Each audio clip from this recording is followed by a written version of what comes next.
Finn Kendall nudged his mate. "Do you believe in ghosts?" "Don't be daft," Jack said. "Well, my mum does. She reckons this place is haunted," Finn replied. "Come on, you don't believe all that stuff, do you?" "Dunno, but she's usually right."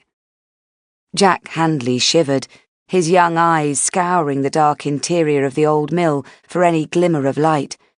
"It's bloody dark, I know that, and it stinks." After years of decay and neglect, Shawcross Mill did indeed smell. The bags of rubbish which fly tippers had dumped in the yard didn't help either. None of that bothered Finn.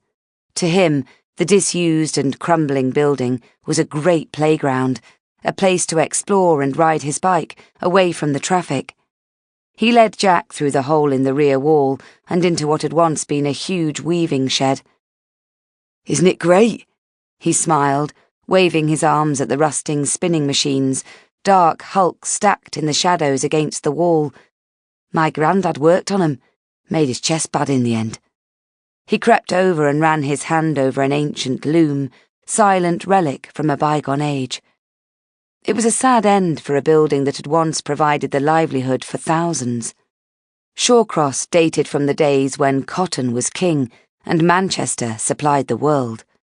Not that the kids were interested in any of that, nor were they impressed by the rusting plaque on the wall proclaiming it to be one of the oldest mills in the area. To them, it was an adventure playground, far more appealing than any park. Every time he left the house, Finn's mother warned him not to go near the place. Her warnings fell on deaf ears. Finn had a mind of his own, and anyway, what could go wrong?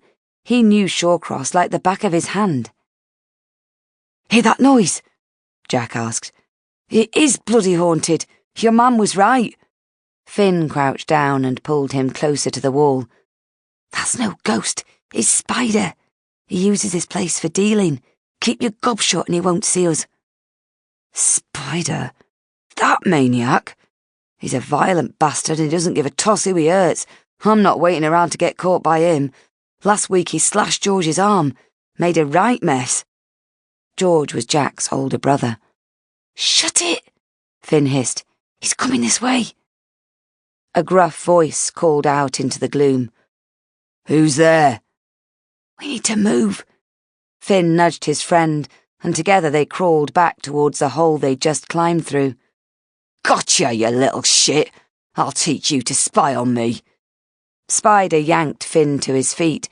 "We weren't!" he screamed. "I thought the place were empty." "What's happening?" shouted a second voice.